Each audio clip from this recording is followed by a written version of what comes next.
특별감찰관은 그러면 어떻게 해야 됩니까? 특별감찰관의 경우에도 해야 된다는. 특별감찰관의 경우는 제가 더 할 말이 많은데 네. 대통령 공약사항이에요, 윤석열. 네. 윤석열 대통령 공약사항이고 네. 기억나실 겁니다. 인수위 시절에 네. 특별감찰관 임명 안 한다는 보도가 나오자 그 당시 장제원 의원이 네. 아마 당선인 비서실장이었어요. 비서실장이었어요. 대노했어요, 언론에. 네. 우리는 당선인이 그런 사람이 아니다. 해놓고 2년째 안 하고 있잖아요. 이제 하면 되는 건데 뭘 이걸 너무 궁색하고 기괴한 장면이 너무 많아요. 자, 근데 이 제2부속실하고 특별감찰관을 계속 안 하다가 지금 꺼내는 이유는 김건희 특검법 요거랑 좀 빠터하자. 아니, 이걸 빠터할 대상입니까 이게?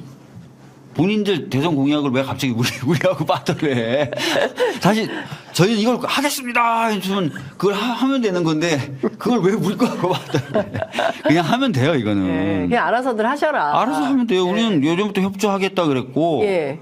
당연히 하는 거고 이렇게 네. 얘기해왔잖아요.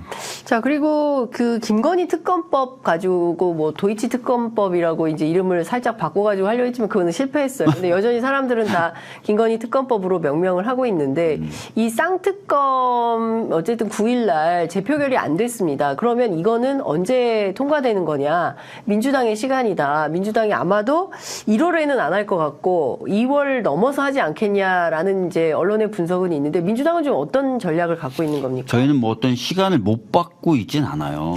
제가 늘상 말씀드렸던 것처럼 그리고 원내대표님이 늘상 말씀하시는 것처럼 거부권이라는 이 대통령의 소위 말하는 고유 권한이 네. 아무런 제한 없이 사용될 수 있는 권한이냐에 대해서 저희는 따져보고 싶고 네.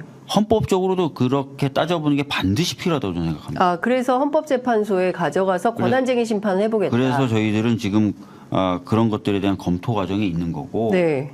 이런 무슨 검토 과정이나 검토 없이 무조건 재의표결을 해라. 날짜 네. 박아놓고 해라.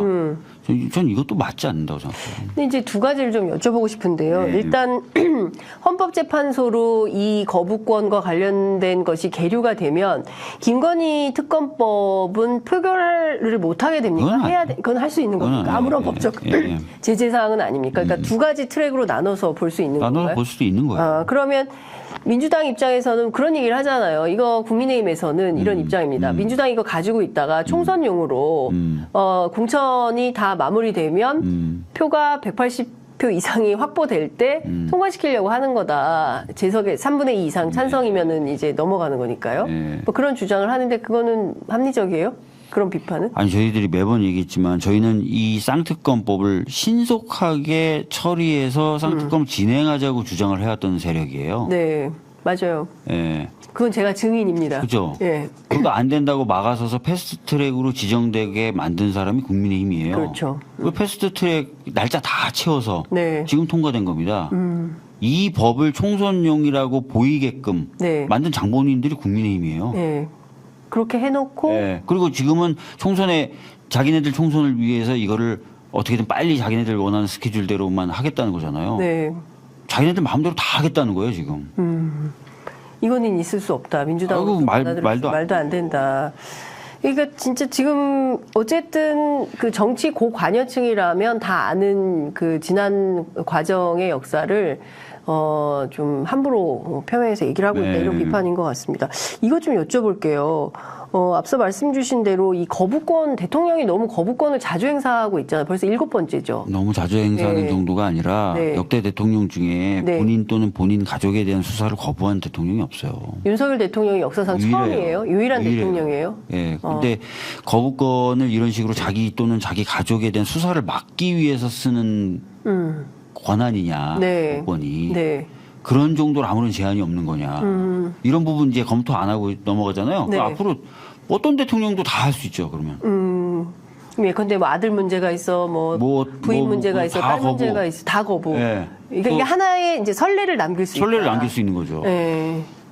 그 사면권도 제한 없는 고유 권한이거든요. 네. 그러면 자기 장모, 네. 자기 뭐 아들, 딸 다 사면해 주는 거예요. 그러면 완전히 신성 가족이 생기는 거예요. 예전에 가족. 왕이 되는 거예요. 왕은 처벌 안 예, 받았잖아요. 예.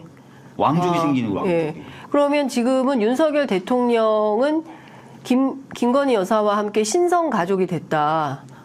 사실상 왕이다 이렇게 봐야 돼요? 아니 지금 현대 법치주의가 다 적용이 안 되는 형국으로 가고 있는 거잖아. 네. 근데 자, 이런 얘기를 합니다. 지금 헌법재판소 구성을 봐라. 민주당에게 매우 불리한 구성이다. 그렇기 때문에 이거 가지고 가봐야, 공익을 다투는 것이지만, 민주당 입장에서는 대통령이 거부권을 자기의 이익을 의해서 실현하는 방식으로 하기 때문에 이건 공익에 부합하지 않아서, 문제다라고 지적을 하지만, 헌법재판소 구성원들이 민주당에게 불리함으로 각하될 수 있다, 기각될 수 있다, 이런 전망을 벌써부터 하거든요. 저희들이 뭐 그런 부분도 당연히 염두에는 둬야 되겠지만 네. 저희들 고민의 본질은 그건 아니어야 된다고 생각합니다. 네. 예전에도 보면 탄핵 같은 경우 네. 헌재 구성 때문에 좋은 결과 안 나올 거다. 맞아요. 그런 얘기 있었어요. 그렇다고 해서 그럼 국회의 의무 역할을 방기합니까? 그건 아니죠. 그래서 그거는 고려의 대상은 될지언정 네. 고민의 본질이 될 수는 없고요. 네.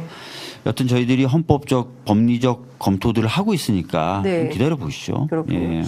언제 합니까, 이거는?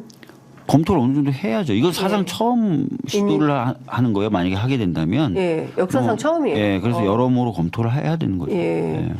알겠습니다.